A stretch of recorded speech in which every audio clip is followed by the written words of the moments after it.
오늘 창세기 강의 23번째 아브라함의 믿음이란 제목으로 15장을 강의하려고 합니다. 오늘도 주님께서 우리에게 은혜 주실 줄 믿습니다. 아멘을 안 하시는 거 보니까 아주 안 받으려고 작정까지 하고 앉아 계시는데 옆에 분에게 꼭 은혜 받고 갑시다 이렇게 인사 한번 합시다. 자고 가면 뭐합니까? 은혜 받고 가셔야지. 자, 오늘 1절은 이후에 이렇게 시작합니다. 이후에 이렇게 오늘 시작하죠. 사실 14장 사건 이후에 일이라는 뜻이죠. 14장 지난주를 좀 기억할 필요가 있습니다. 도대체 14장에 무슨 일이 있었는가. 우리가 지난 시간에 아브라함이 북방 4개 나라 연합군과 싸워서 포로로 잡힌 조카 롯을 구출한 사건 기억나십니까? 기억나는 분은 대단한 분이에요. 이제 조카 롯을 구출하죠. 내용을 보면 조공을 잘 바치던 소돔과 고모라가 이 조공을 바치지 않기로 결정하고 조공을 바치지 않죠. 그게 열받은 엘라만 그달라오멜이 주다는 북방 4개 연합군이 전쟁을 일으켜서 남쪽 연합군을 쳐들어갑니다. 그 중에 소돔과 고모라도 속해져 있었죠. 물론 그 고모라에 살던 소돔에 살던 조카 롯도 그 전쟁에 결국 포로로 잡혀가고 가축과 재산을 다 잃어버린 빼앗깁니다. 근데 그런 상황에서 소식을 듣는 이 아브라함이 정말 이해할 수 없는 행동을 하죠. 가신 318명을 이끌고 전쟁에 나가는 거예요. 아니 북방의 강력한 4개 연합군을 상대로 가신 그 열어봤자 종들이지 이 오합지졸 군대 318명을 데리고 전쟁을 일으킵니다. 사실 이해가 되지 않습니다. 한 개인이 318명 가신을 거느리고 연합군에 맞서서 전쟁을 해야 되겠다는 생각, 이건 말도 안 되는 거죠. 현실적으로는. 그런데 그 말도 안 되는 전쟁이지만 하나님이 함께 하셔서 아브라함이 전쟁에 승리하고 조카 롯을 구출합니다. 자, 우리가 이런 전쟁을 지난번에 영적 전쟁이다 라고 말씀을 드렸어요. 조카 롯을 구하는 것은 하나님이 기뻐하시는 일이기 때문에 아브라함이 앞뒤 재지 않고 나간 전쟁이죠. 어떻게 보면 진짜 하나님의 마음을 가지고 나간 전쟁입니다. 그런데 그 하나님의 마음을 가진 전쟁이라서 하나님 함께 하시고 하나님의 능력으로 그 전쟁에서 승리하게 합니다. 그래서 지난주 우리가 정말 영적 전쟁을 치르느냐 하는 것에 대해서 우리가 나누었어요. 사실 아브라함이 자기 일신상 행복을 위해서라면 모른 채 하면 그만인 것이. 그 나쁜 놈, 나를 떠나간 놈 하고 무시해버리면 아무 일도 일어나지 않을 일인데도 불구하고 그는 하나님의 마음으로 조카 롯을 구출해서 정말 하나님이 함께 하시는 전쟁의 승리를 맛봅니다. 근데 여러분 전쟁의 승리가 돌아왔을 때 살레망 멜기세덱이 마중을 나오지요. 그래서 영접하라고 떡과 포도주를 제공해 줍니다. 그래서 이때 아브라함은 11조를 드려요. 멜기세덱에게. 그 11조의 의미는 이 전쟁은 전적으로 하나님이 함께 하셔서 승리한 전쟁입니다. 하나님이 이기게 하신 전쟁입니다를 고백하는 것이었어요. 정말 그 전쟁의 성격을 그가 그 신앙 고백을 통해서 말하고 있는 거죠.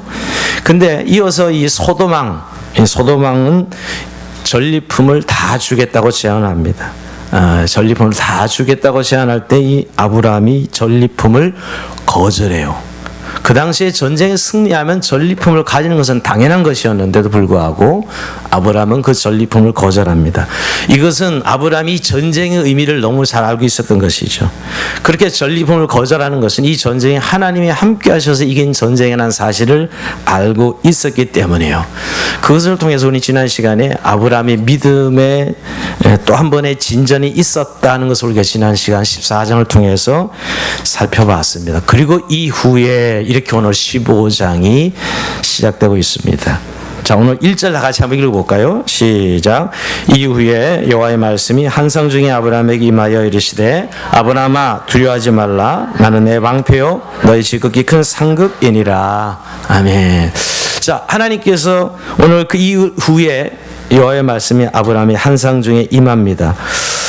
여러분 그냥 생각하면 안 돼. 잘 봐야 돼요. 뭐가 심상치 않은 상황이지요. 그러니까 주님께서 다시 찾아오시는 시간이죠. 그리고 다짜고짜 아브라함아 두려워하지 말라. 두려워하지 말라. 왜 두려워하지 말라 그랬을까요, 여러분? 지금 아브라함이 두려워하고 있기 때문이에요. 굉장히 두려움에 떨고 있습니다. 승리하고 돌아왔지만 전쟁에서 두려움에 사로잡혀 있어요. 왜냐하면 여러분, 그 전쟁이 자기가 정말 전쟁할 만해서 군사력이 있고 무기가 있어서 이긴 전쟁이 아니란 사실을 알고 있는 것입니다. 전쟁이 끝나고 나니까 이제 제정신이 드는 거죠. 아니, 내가 어떻게 그런 전쟁을 일으켰을까? 왜냐하면 그 자기 실력으로 이긴 전쟁이 아니거든요.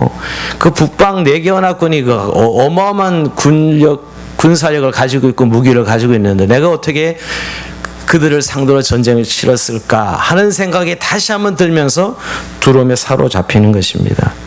여러분, 이 전쟁을 통해서 아브라함은 그저 헤브론에 살던 무명의 그냥 목동이었어요. 그런데 한마디로 무명의 이 아브라함이 다른 사람들에게 전쟁 영웅으로 불리게 된 사건이 되는 것이죠. 그 사건 때문에 전쟁 영웅으로 불리게 된 것이에요. 뭐예요, 결국은? 다시 연합군이 쳐들어올 수 있다는 생각을 왜 못하겠어요? 다시 그 연합군이 쳐들어올 때 그때는 뭐 상상이 안 되는 거죠, 여러분. 즉 연합군의 공격을 감당할 수 없다는 생각이 드는 것입니다. 그러니 하루하루가 불안한 나라를 보내고 있는 것이죠. 분명 조카 롯을 구출할 때는 믿음으로 감당했어요. 근데 그 이후에 지금 그 믿음이 싹 사라지면서 침체가 오는 것이죠. 이게 믿는 사람들이 늘 경험하는 역설이에요. 분명히 내가 그 일을 믿음으로 해서 그때는, 근데 그 다음 순간에 그 믿음이 없어지는 거예요. 그러면서 두려움이 확 찾아오는 것이죠. 야, 이대로 두면 그들이 쳐들어오면 나는 그냥 다 죽고 마는 거야. 이 생각이 드는 것입니다. 이때 하나님이 그의 상황을 너무 잘 아시고 아브라함아 찾아오시는 것이 두려워하지 말라라고. 지금 아브라함의 상태를 정확하게 알고 찾아오시는 사건이에요. 게다가 이름까지 불러가면서 아브라함아 이름까지 불러가면서 두려워하지 말라고 합니다. 이 격려의 계시의 말씀이죠. 여러분, 여기 오늘 아브라함이 두려움은 참 우리가 늘 생각해 볼 수 있는, 우리가 어떤 한순간은 믿음으로 행했지만 그 뒤에 감당하지 못하는, 그 다음은 감당할 수 없는 그런 상황 앞에서 좌절하고 절망하는 것이죠. 그때 하나님이 두려워하지 말라고 정확하게 타이밍을 맞추셔서 찾아오시는 것이에요. 그러면서 여러분 뭐라고 말씀하시냐 하면 나는 너의 방패다. 나는 너의 방패다. 여러분, 지금 아브라함은 적군들이 다시 쳐들어와서 보복 공격을 개시할 것이라는 공포에 쌓여 있습니다. 어떻게 보면 괜히 믿음으로 나서서 조카 롯을 구출하였다가 집안이 망하게 되었다고 한탄하고 있었을 것이에요. 근데 그 순간에 하나님이 나는 너의 방패야 라고 말씀하고 있는 것이죠. 방패는 전쟁에서 공격을 막아주는 도구입니다. 아브라함에게 하나님께서 방패가 되어주셔서 어떤 공격에도 내가 막아주겠다 라고 말씀하고 있는 것이죠. 보복 공격에 두려워하고 있는 아브라함에게 방패가 되어주겠다고 말씀하고 있는 것입니다. 어떻게 보면 지난번에 네가 나가서 전쟁한 것은 네 힘으로 쌓아 이긴 것이 아니라 하나님의 능력으로 이겼듯이 지금도 다시 쳐들어온다 하더라도 내가 너의 방패가 되어줄 거야 라고 말씀하고 있는 것이죠. 처음에만 전쟁에 이기게 하시고 다음에는 지게 하시는 하나님이 아니라는 사실을 말씀하고 있는 거예요.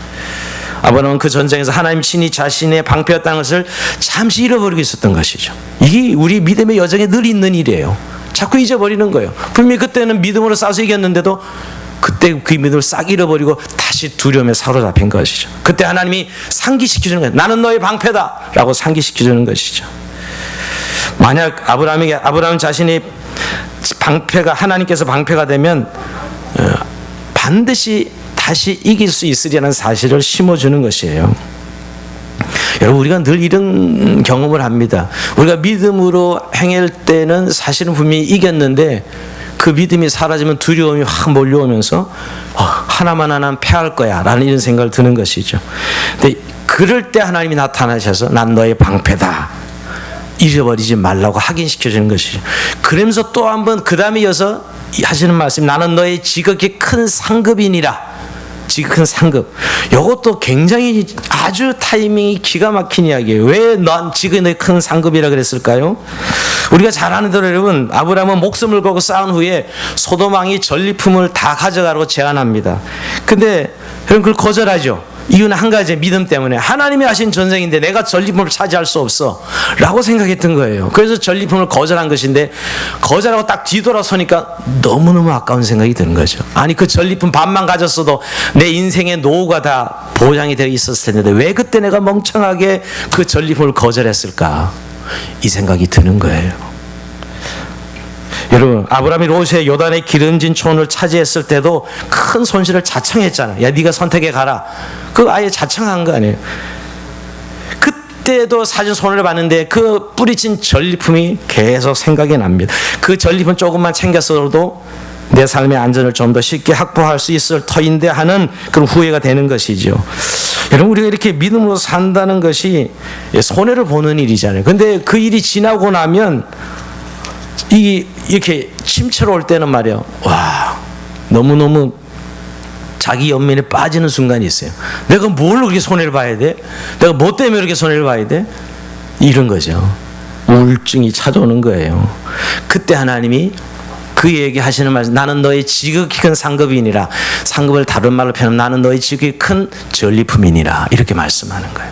내가 너의 큰 전리품이 되어줄 테니 그거 아까하지 마, 이렇게 말씀하고 있는 것이요. 하나님이 친히 자신이 전리품이 되어주겠다는 거예요. 너의 보상이 되어주겠다는 거예요. 그러니 그런 거 네가 포기한 거 아까하지 말라는 것이에요. 여러분, 이거 참 중요한 의미예요. 하나님이 어떻게 보면 우리의 삶에 보상해 주시겠다고 말씀하고 있는 것이죠. 여러분, 하나님 우리에게 후사가 뭐예요? 상속작을 후사라 그러죠. 여러분, 늘 주님 때문에 손해를 보고 있는데 그때마다 주님은 내가 너를 후사로 삼았다. 상속자야. 너는 내 것이 다 네 거야. 그러니 손해보는 건 너무 안타까워하지 말라는 것이죠. 늘 사실 믿음은 이 싸움이거든요, 여러분. 그래서 우리가 손해를 보면서 베푸는 이유는 하나님이 내 상급이니까, 하나님이 내 전리품이니까 그렇게 생각하면서 손해볼 수 있는 것이에요. 네, 여러분, 이래서 주는 주님이 정확한 타이밍에 나는 너의 방패요, 나는 너의 지극히 큰 상급이니라 하고 격려해 주셔서 그걸 믿음으로 다시 세워가는 거예요.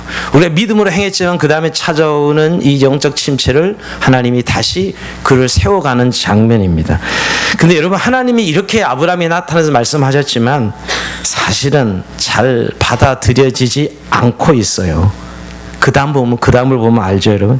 전혀 위로가 되지 않습니다.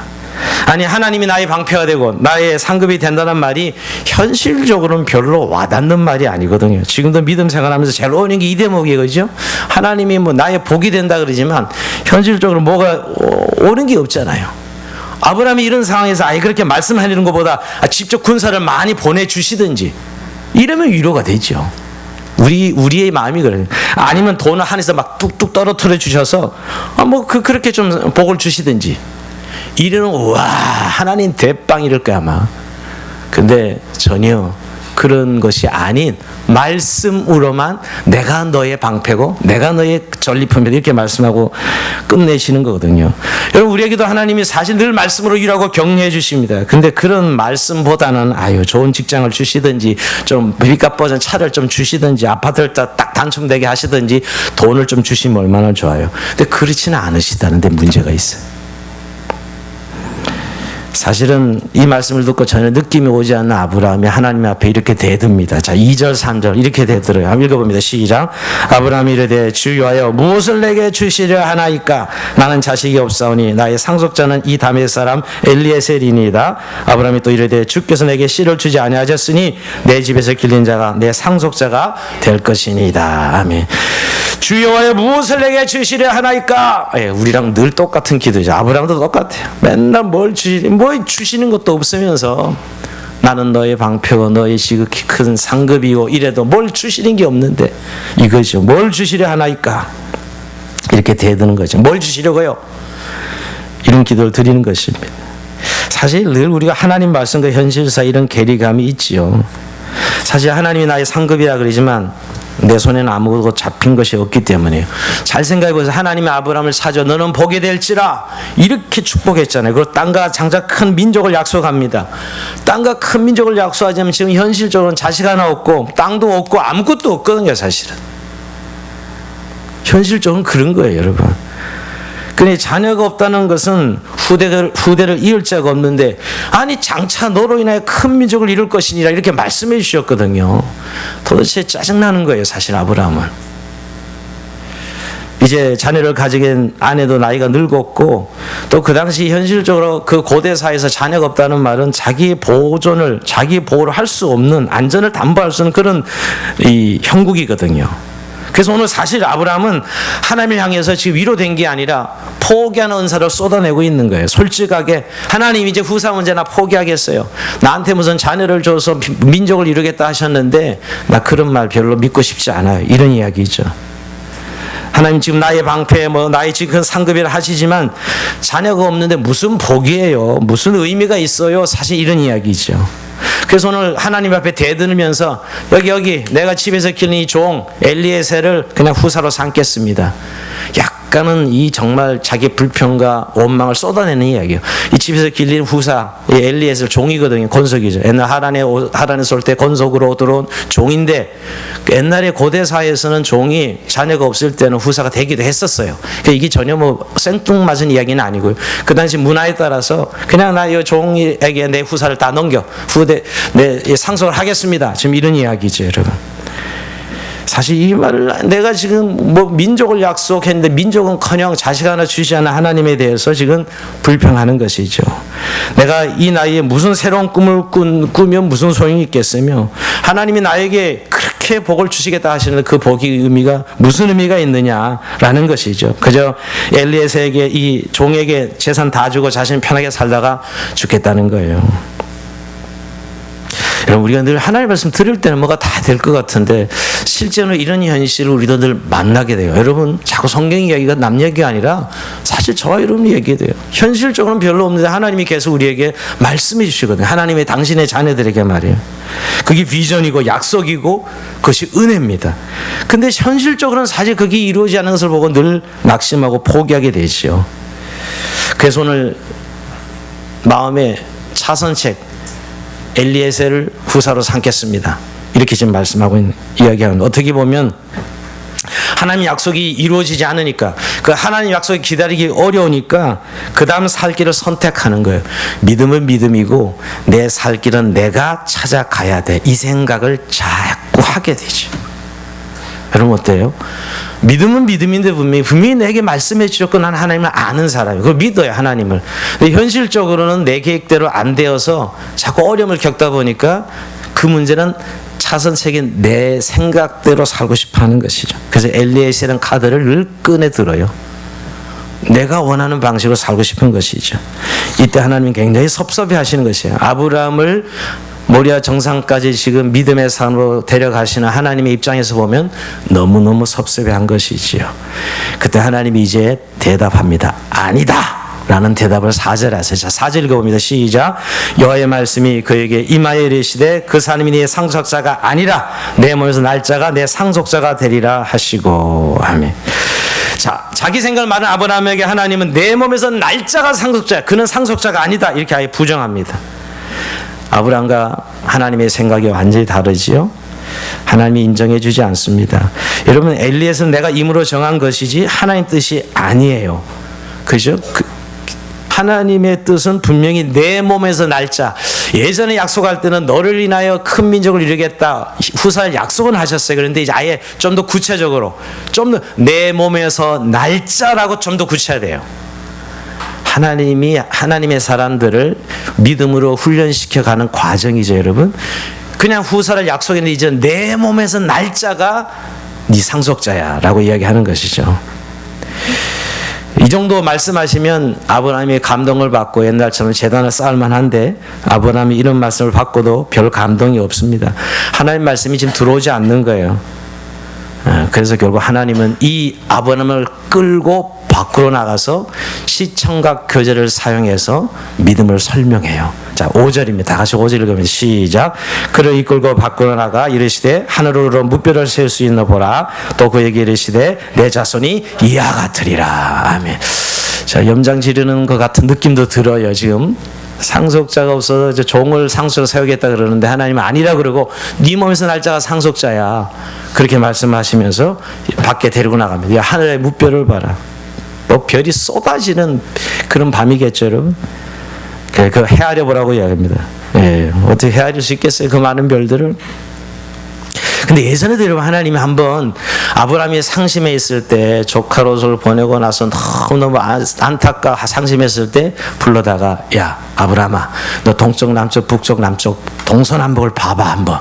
네가 보는 이 땅이 다 네 땅이 될 거야 라고 말씀하신 적이 있죠. 그때도 시청각 교재를 써서 동서남북을 보라 그랬어요. 근데 이제 무별을 바라보라 이렇게 말씀하고 있는 거죠. 하늘의 별을 시청각 교재를 활용하시는 것이죠. 아브라함의 강대한 하늘이 수없이 비춰오는 현란한 별빛과 헤아릴 수 없는 무별들을 들어서 눈을 들어 보라는 것이에요.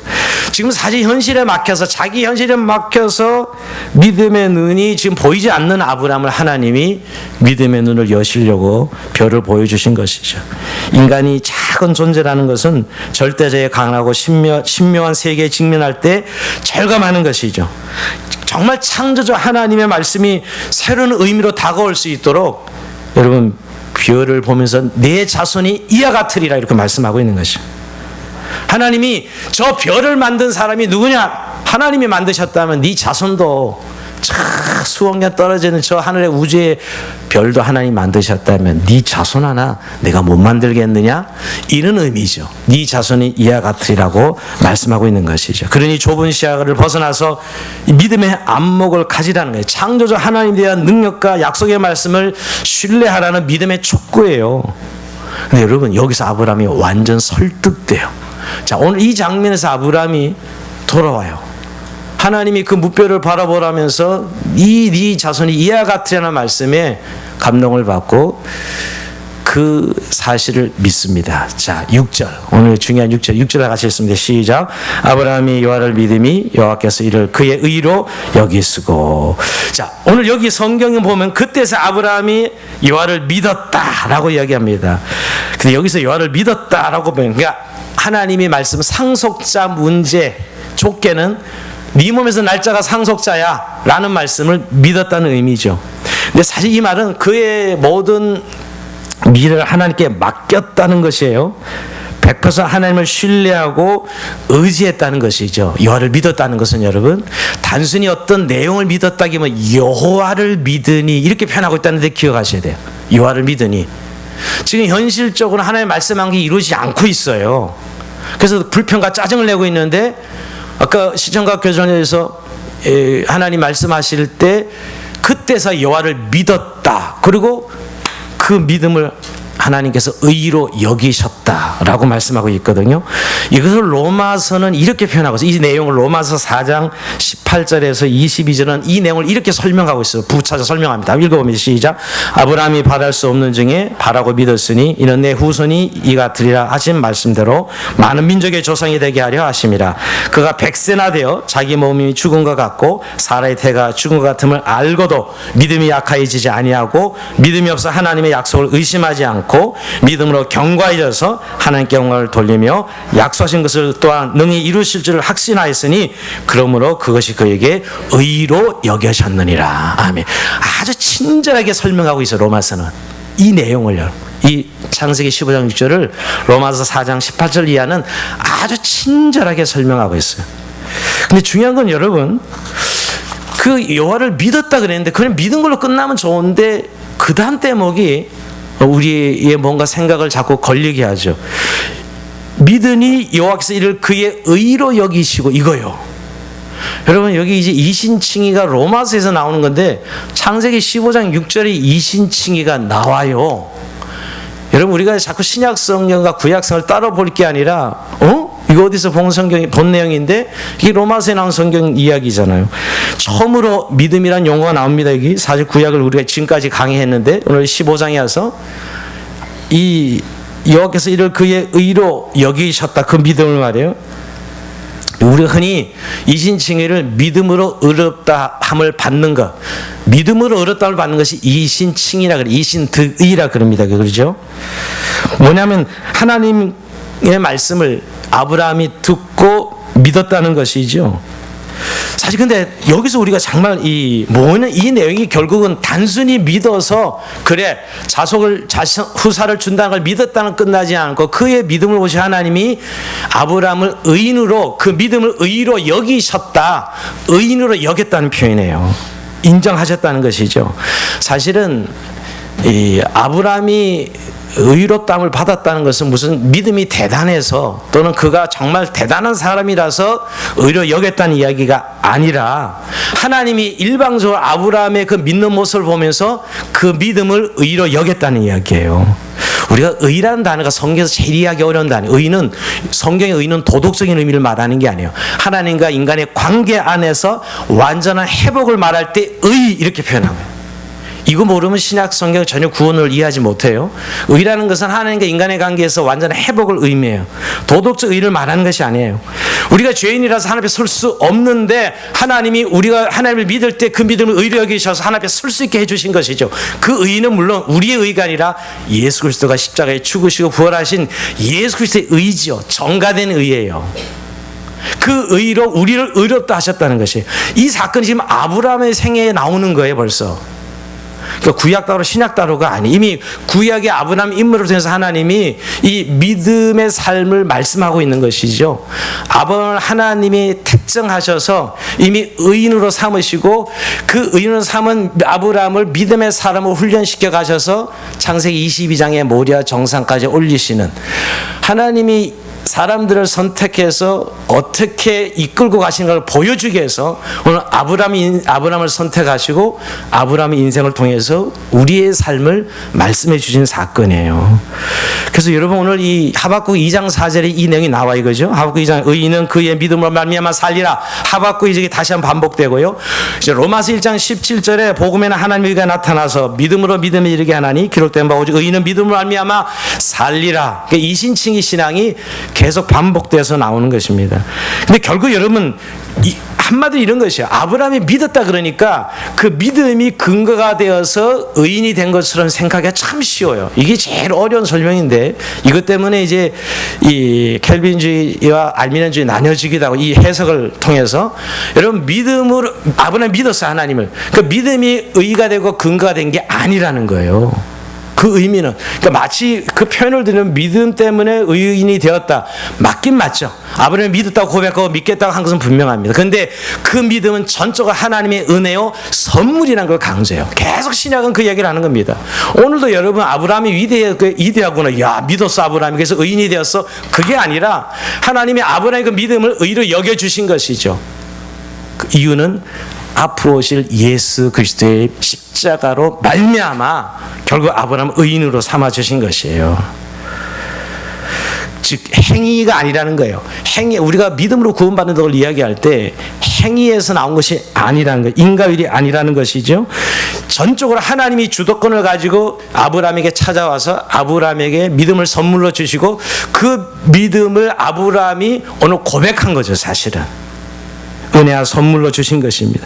왜 이것이 중요하냐면, 여러분, 아브라함이 지금 이게 무뼈를 보고 하나님의 설득을 당했는데, 그 무뼈를 본다는 의미가 갈라디아서에서 보면 그 무뼈를 통해 네 후손이 이와 같으라 했는데, 그 후손이 단수로 써 있어요, 원문을 보면. 그러니까 하나님이 별을 보여주면서 네 자손이 이와 같으라 그랬는데, 그 자손이 단수로 돼서 복수가 아니에요. 말이 안 되잖아요. 많은 후손을 이야기하면서 자손을 단수로 이야기합니다. 근데 그 자손은 누구를 가리킬까요, 여러분?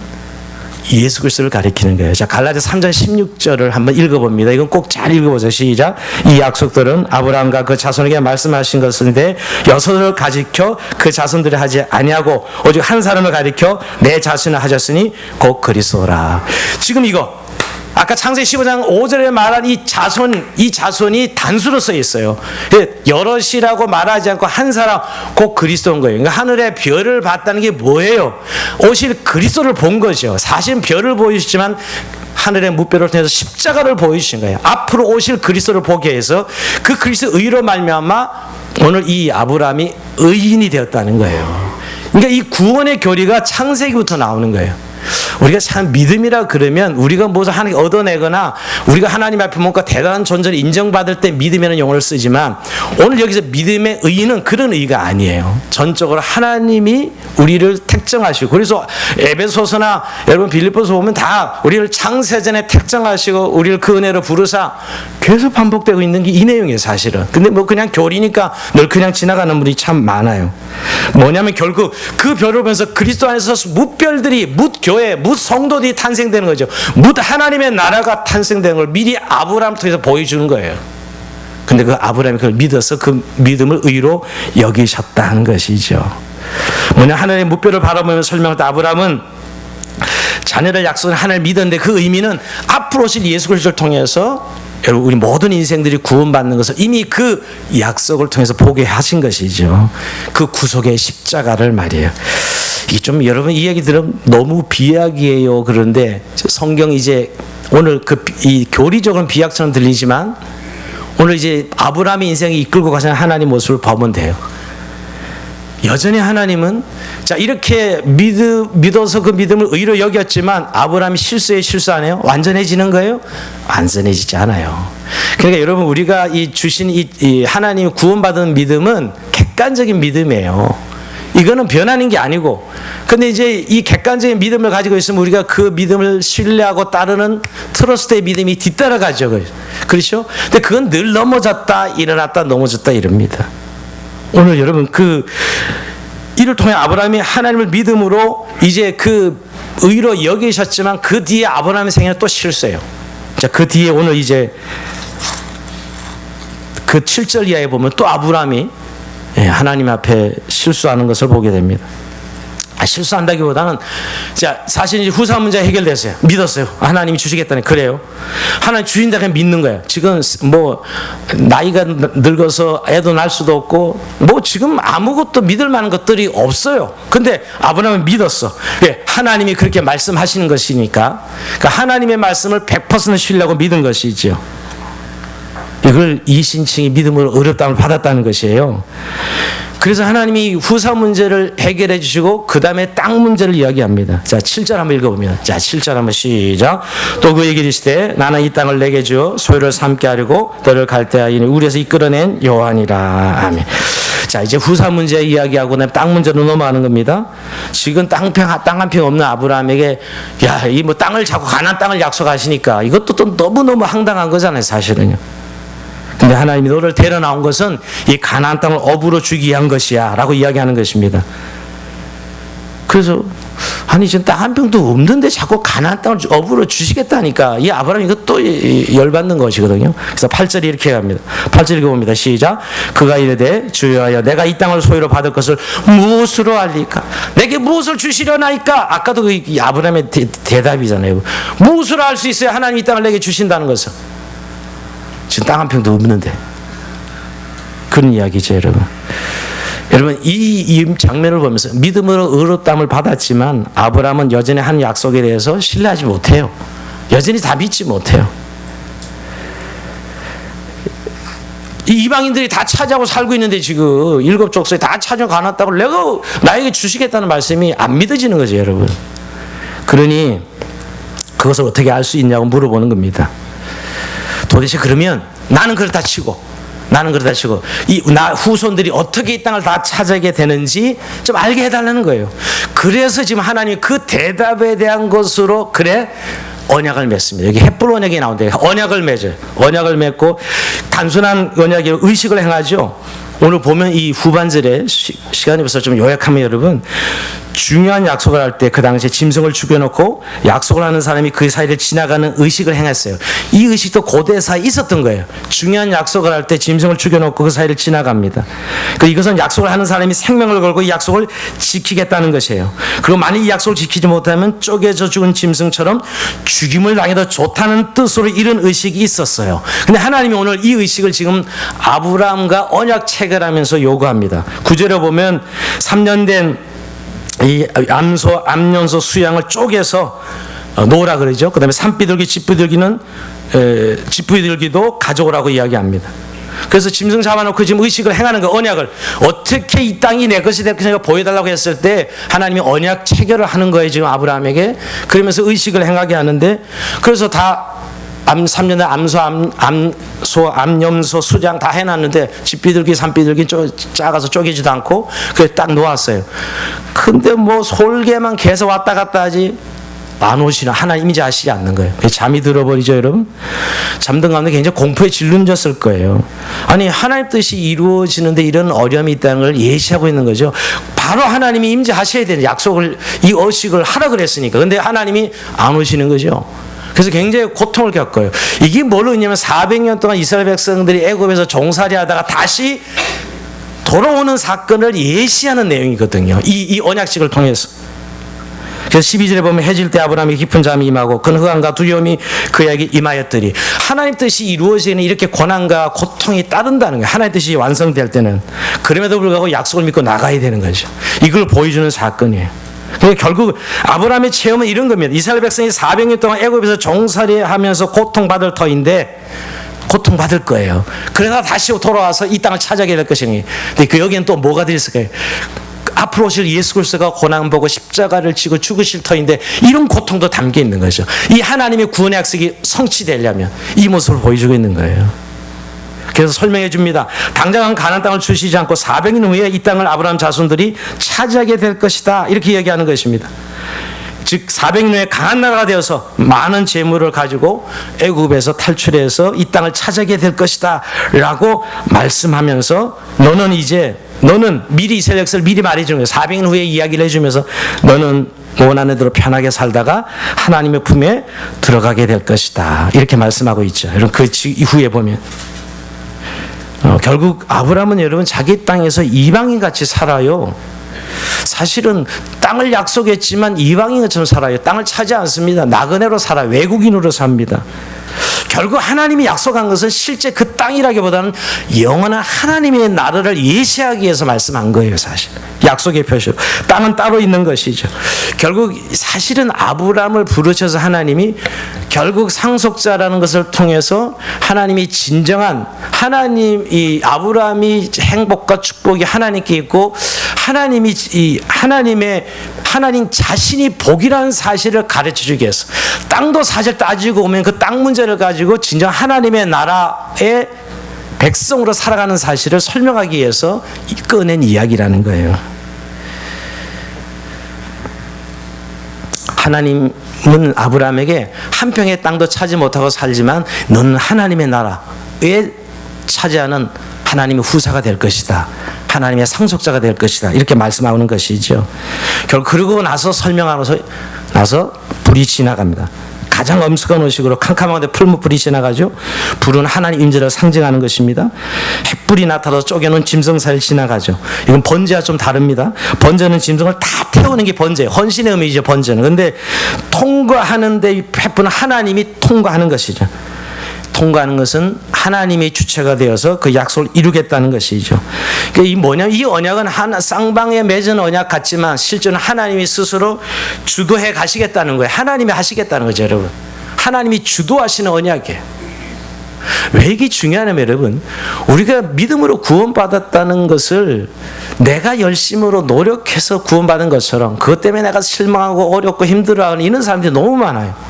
하나님이 하시겠다는 거예요. 근데 아브라함은 못 믿어. 죄인은 뭐냐면 자기가 해서 자기가 행복한 거야. 자기 것을 추구하고 계속 자기 것을 만들려고 그래. 끝까지 상속자 문제를 물고 늘어지죠, 여러분. 나중에 또 이스마엘 출생시키고, 거기 아브라함이 그 당시에 행복이거든요. 근데 하나님이 아니다 이렇게 계속 부정하는 거예요. 내가 너에게 주는 것이 행복이야, 내가 너의 행복이야 라고 말씀하고 싶은 것이죠. 인간은 그걸 못 받아들이는 거예요. 내가 세하는 행복은 조그만 차가 있고, 멋있는 차가 있고, 아파트가 있고, 이런 것을 계속 제시하는 거예요, 사실 믿음의 삶에 있어서. 근데 여러분, 가장 근본적인 것은 결국 하나님이 해 나가시겠다는 것이죠. 오늘 그런 의미에서 아브라함의 이 기사는 여러분 단순히 아브라함 한 사람을 위한 것이 아니고, 믿음이 뭐냐, 그리고 믿음으로 살아가는 삶이 무엇인을 예시하기 위해서 하나님이 아브라함을 예를 드신 거예요. 오늘 말씀을 마무리하면서 여러분, 오늘 이신칭의 이제 창세기 15장 6절에 나타난다는 사실을 다시 한번 기억하실 필요가 있어요. 우리가 아브라함을 믿음의 조상이라 그래요. 그러니까 믿음이 뭔지 실물 교제가 필요했는데 그 실물 교제가 아브라함이에요. 그리고 믿음의 삶을 보여주기 위해서 아브라함을 선택하신 것이죠. 근데 여러분, 아브라함이 누리는 복이 다 저와 여러분의 복이에요. 여러분, 갈라디아서에 보면 3장 9절에 이렇게 얘기합니다. 그러므로 믿음으로 말미암은 자는 믿음이 있는 아브라함과 함께 복을 받느니라. 다 우리가 아브라함 같은 복을 받는 거예요. 아브라함 같은 믿음의 삶을 사는 거예요. 우리가 하나님을 믿으니, 예수를 믿으니 그를 의롭다 여기셔서 믿음으로 의롭다 여기 주셨어요. 자, 이게 하나님 주신 믿음과 선물이죠. 자, 그런데 이걸로 끝나면 얼마나 좋아요. 이걸로 끝나자. 이거는 객관적인 것이거든요. 이건 예수 믿으면 다 가지고 있는 거예요. 크고 작은 것도 아니에요. 이건 누구나 가지고 있는 믿음이에요. 예수 믿으면. 의롭다 이걸 받은 믿음이죠. 근데 여러분, 그거 가졌다 그래서 문제가 다 해결이 돼요? 아니라고요. 그 뒤로 계속해서 이제 우리는 믿음의 여정을, 내 자신이 추구하고 있는 삶의 방식을 벗어버리고 하나님이 정말 주시는 행복, 하나님이 원하는 삶을 쫓아가게끔 해요. 그 하나님 주는 행복이 뭐예요? 영생이거든요. 하나님이 우리에게 주시고는 영생. 너는 나로 말미암아 행복할 수 있어 라고 말씀하시면 자신을 주고자 하는 거예요, 하나님이. 그걸 계속해서 12장부터 지금 계속 훈련하고 있는 거죠. 한번 잘 보세요. 여러분, 사건마다 하나님이 나타나셔서 아브라함을 믿음의 여정을 걸어가도록. 근데 아브라함은 계속 삐거덕거리면 계속 시험 듭니다. 계속 실망시키고 하나님. 그런데 하나님이 계속 그를 이끌고 어디까지 가죠? 모리아 정상까지 올라가게 하십니다. 근데 여러분, 여기에서 오늘 우리가 다시 한번 이신칭의라는 관점에서 우리의 믿음의 삶을 좀 분석하자면, 여러분, 로마서 1장 17절 한번 읽어봅니다. 로마서 1장 17절 다시 한번 띄워주세요. 한번 그것만 읽고 한번 여기서 설명하면서 마무리 지려면 로마서 1장 17절 올려주세요. 자, 시작. 복음에는 하나님의 의가 나타나서 믿음으로 믿음에 이르게 하나니 기록된 바 오직 이는 믿음으로 말미암아 살리라 한가 같으니라. 자, 복음의 하나님이 예수 그리스도의 십자가를 통해 우리에게 준 구원은 하나님의 의가 되었어요. 믿음으로 의롭다를 받은 거예요. 절대 구원은 믿음으로 받는 것이죠. 우리 행위가 1% 당기지 않았어요. 우리가 믿는다고 고백하는 것조차도 하나님의 선물이야. 우리가 믿는다 한 것조차도 선물이라고. 믿음으로 주신 하나님의 선물이에요. 근데 그 믿음으로 믿음에 이르게, 왜 믿음이 두 번 들어가 있을까? 앞에 믿음은 하나님이 준 믿음, 주관적, 객관적 믿음이에요. 그럼 크고 작고가 아니에요. 하나님이 나를 택정하신 거지. 우리를 어떻게 설명해? 너는 만세전에 너를 택정했다. 말도 안 되는 이야기잖아요, 여러분. 예수 그리스도 안에서 너를 만세전에 택정했어 라고 말씀하시는 게 이 A 믿음이라고 제가 구집해. A 믿음. 그 다음 B, 그 믿음을 가진 자들이 그 믿음에 반응하고 그 믿음을 따라 살아가려고 하는 트러스트의 믿음이 B야. 그 다음에 믿음이에요. 그래서 A 믿음이 빌리빙이라 그런 다음에 B 믿음은 트러스트의 믿음이에요. 이 빌리빙은 하나님 주신 믿음이라고. 이게 믿음으로 의롭다움을 받는 것이죠. 그러니까 아브라함이 오늘 이 사건을 확정시켜 주시고 그 다음에 이 B 믿음을 계속 훈련시켜 가시는 거예요. B 믿음을. 이 트러스트의 믿음이죠, 여러분. 그러니까 여러분, 구원은 단번에 이루어지는 것이에요. 구원은 단번에. 우리가 가진 이 믿음은 하나님의 선물의 믿음은 단번이에요. 그걸 하나 더 설명한 유다서 1장 3절 한번 띄워보세요. 유다서 1장 3절 한번 띄우면 시작. 사랑하는 자들아, 우리가 일반으로 받은 구원에 관하여 내가 너에게 편지하는 생각이 간절한 자의 성도에게 단번에 주신 믿음의 도를 위하여 힘써 싸우라는 편지로 너희를 권하여 할 필요를 느꼈노라. 성도에게 단번에 주신 믿음이 이 A 믿음이죠. 믿음으로 의롭다움을 받은 것이죠. 그런데 그 다음에 뭐예요? 싸움이 있어야 돼. 싸워야 되는 게, 그 믿음을 가진 우리들은 하나님을 신뢰하고 의지하는 믿음으로 계속 하나님과 밀고 땡기고 하는, 하나님이 나를 향한 이런 계획을 가지고 이런 선물을 주시고 이런 계획을 가지고 계셨네, 이렇게 이해하는 거죠. 아브라함이 끝까지 상속자 문제 가지고 하는 것은 그 당시에 그 아브라함의 행복이 그거였거든요. 근데 아니다 내가 주는 거예요. 바로 하나님 자신이 너의 행복이고 너의 기업이요 너의 복이야 라고 말씀하는 것이. 근데 그때 그까지 가기는, 모리아 정상까지 가기는 아들을 줬는데 그걸 죽이라는다고 죽여서 바치잖아요. 미친 사람이죠, 여러분. 왜 그렇게 됐을까요? 하나님을 알고 이해하게 된 거예요. 아브라함은 하나님이 하신다면 하시는 분이구나, 하나님의 약속이 이루어지는 것이구나를 이제 이 훈련을 통해서 깨닫게 되면서 칼을 듭니다, 여러분. 야, 됐어. 내가 이제야 네가 나를 경외하는 줄 알겠다. 결국 아까 A 믿음을 가진 우리들을 계속 B 믿음을 훈련시켜 가시는 이 과정 속에서 우리가 그 여정을 걸어가는 과정이죠. 그게 여러분 오늘 우리가 싸우는 믿음의 싸움이에요. 믿음의 싸움 그럴 때 A 믿음을 주시옵소서 이런 게 아니고 그 신뢰하고 오늘 여기 말씀대로 표현하면 힘써 싸워야 되거든요. 이게 영적 전쟁이에요. 이게 십자가의 싸움이에요, 여러분. 지난번에 그 전쟁도 그랬고요. 롯과의 갈등도 그랬고요. 다 이 전쟁이에요. 그래서 하나님의 뜻대로 가는 거구나를 설득당하여서 자기를 내려놓고 자기를 부인하고 하나님을 의지하고 살아가는 것. 전적으로 하나님이 내게 복인가를 의지하고 살아가는 삶으로 결단케 하는 삶이 믿음의 여정이에요. 다른 것들 하나씩 다 내려놓게 되죠, 여러분. 그게 오늘 우리에게 아브라함한테 보여준 믿음의 삶의 여정을 보여주시는 것이에요. 하나님은 압니다. 우리를 만드셨기 때문에 너는 나로만 행복해질 수 있어. 그 영생으로만 행복해질 수 있어. 네가 아무리 추구해봤자 그건 다 헛것이라는 사실을 너무나 잘 알기에 하나님 오늘도 우리를 설득해 가시죠. 그래서 누구니 나를 따르거든 자기 십자가를 지고 자기를 부인하고 나를 쫓을 것이나. 이게 짐이 같지만 짐이 아니고 내가 너희들 향한 축복이요 행복이라는 것이에요. 지금은 당장 짐이죠. 여러분 우리가 지금 짐지고 가지만 그건 자기 태도에 달려 있는 거예요. 그것이 진정한 나의 기호 행복이라는 사람은 짐이 아니에요. 애를 기를 때 사랑 하나만 키운 사람은 짐이 아니에요. 그러나 내 아들이 아닌데 어떻게 맡아서 키우고 있으면 엄청난 짐이죠, 여러분. 뭘 이야기하려면 결국 하나님이 우리에게 말한 십자가를 지고 자기를 부인하고 이 영적 싸움이라는 거 계속 이 싸움 하는 거거든요. 하나님 앞에 우리가 이 싸움을 해가는 것이 믿음의 여정이요. 결국 하나님의 설득당해서 모리아 정상까지 올라가는 아브라함의 생애를 우리에게 모델로 제시하면서 오늘 이신칭의를 받은 우리들이 힘써 이 믿음의 싸움을 싸우라는 것이에요.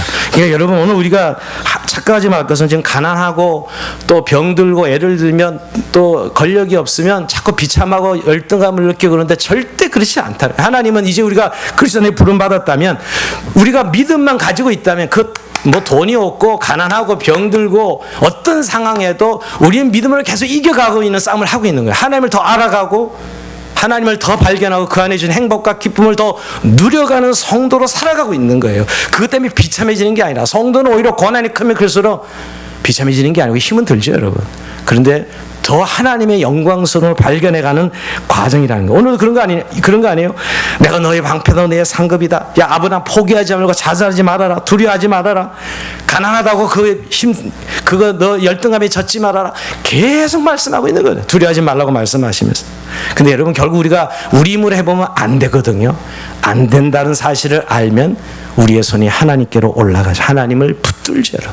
하나님이 기대하시는 게 이거예요. 결국 우린 죄인이네요. 안 되네요.